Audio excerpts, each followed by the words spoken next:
Hello, world. It is Sheila again, and today I am going to talk about Pandora's box. And what I mean by Pandora's box is Ancestry.com DNA. So, backstory 2 years ago at Easter, my family from South Dakota, my dad's side of the family, I invited up to our house for Easter. And so my uncle and grandma and my aunts, they all came. My dad, he died 7 years ago. Yeah, 7 years ago.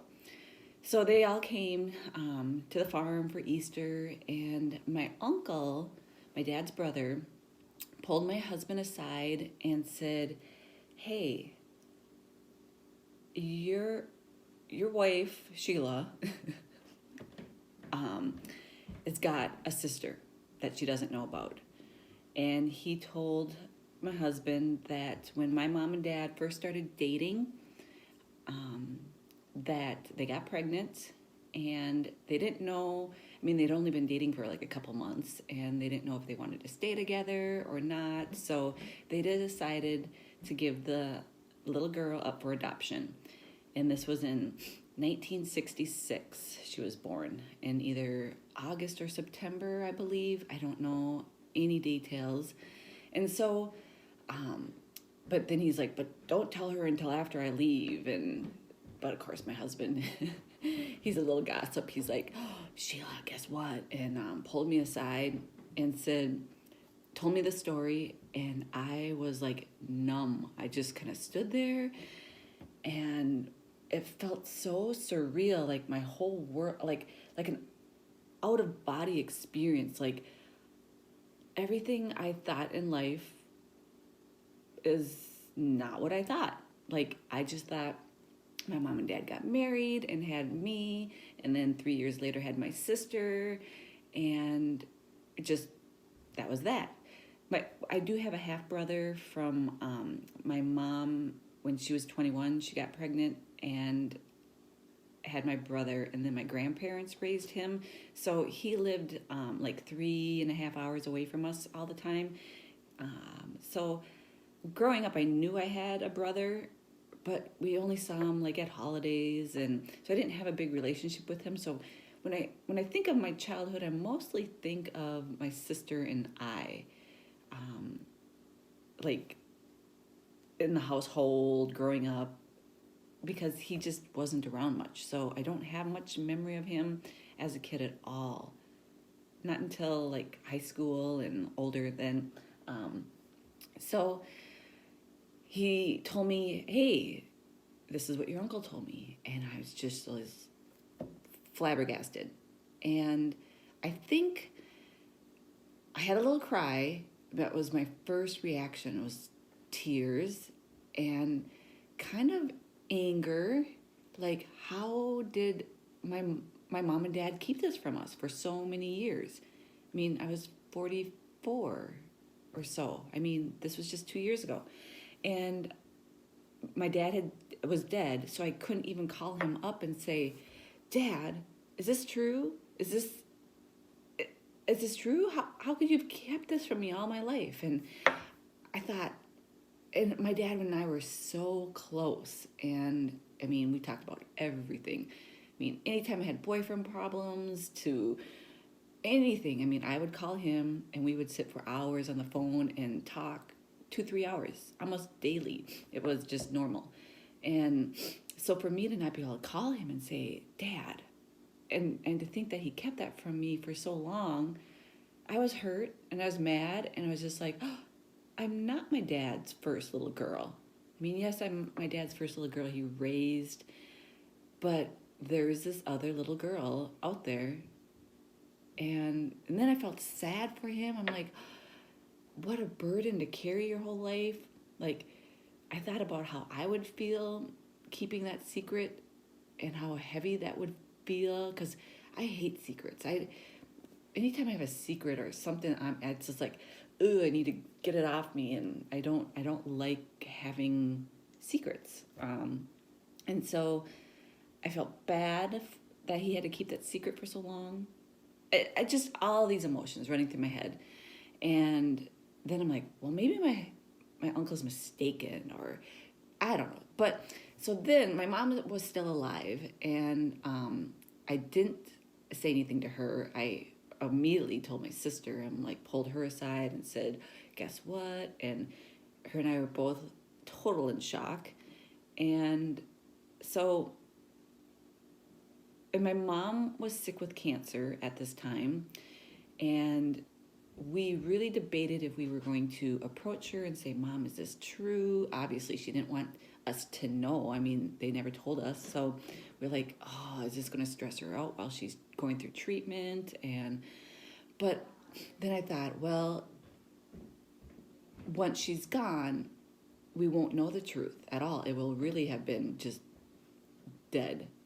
And so we came to my mom's condo. Both my sister and I met there, and we walk in and sat down, and she's like, what are you guys doing here?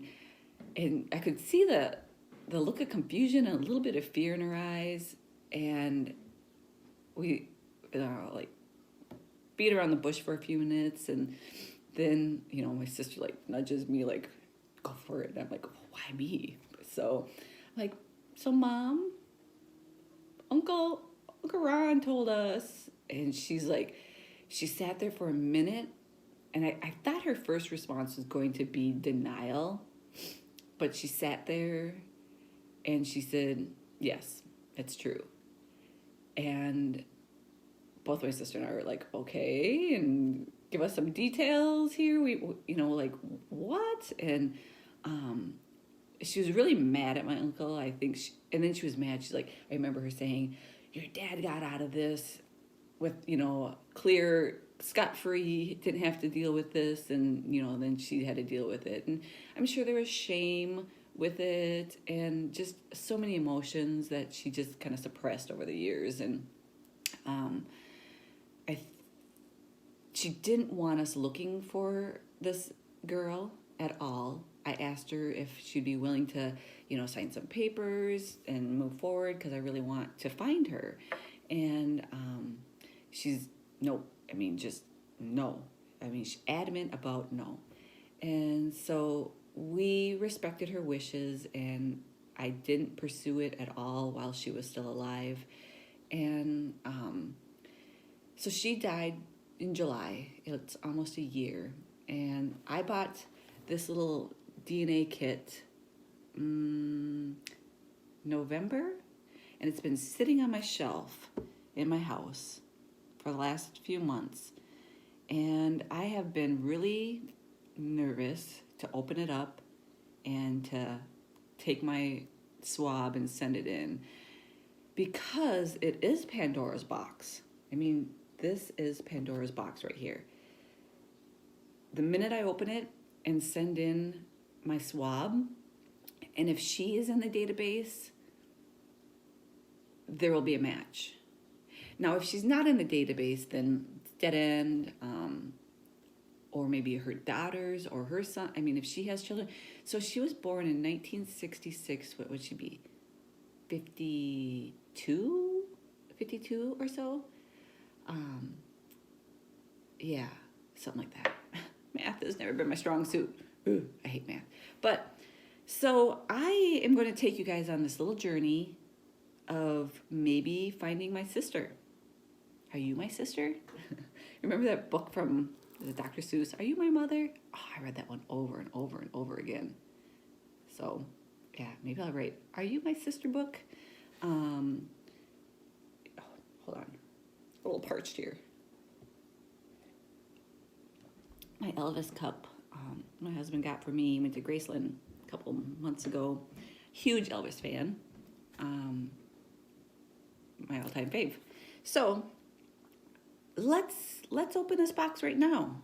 I have no idea, and I feel like I'm ready. I'm ready to know one way or the other. I was waiting for the chapter of my mom and her cancer to close before I opened up this new chapter in my life.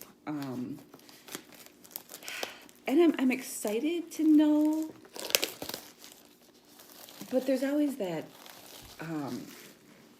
is she going to still be alive? Is she going to be in the database? Does she even know she is adopted? So I'm nervous.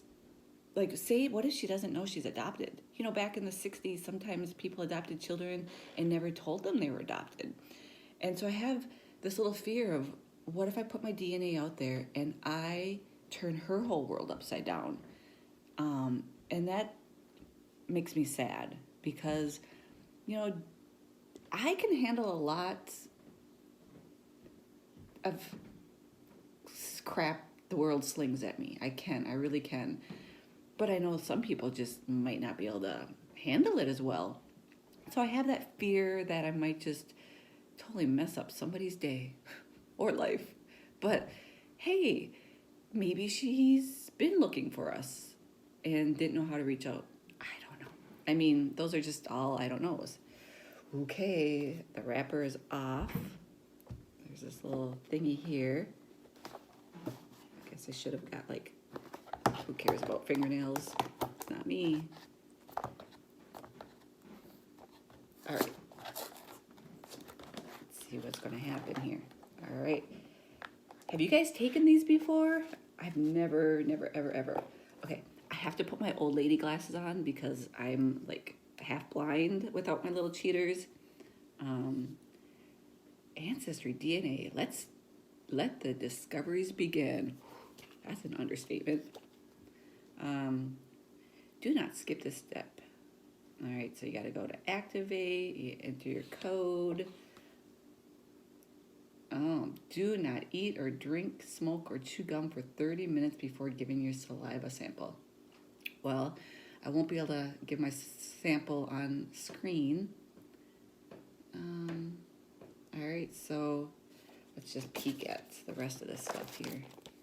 All right, this must be the bag that you put it in.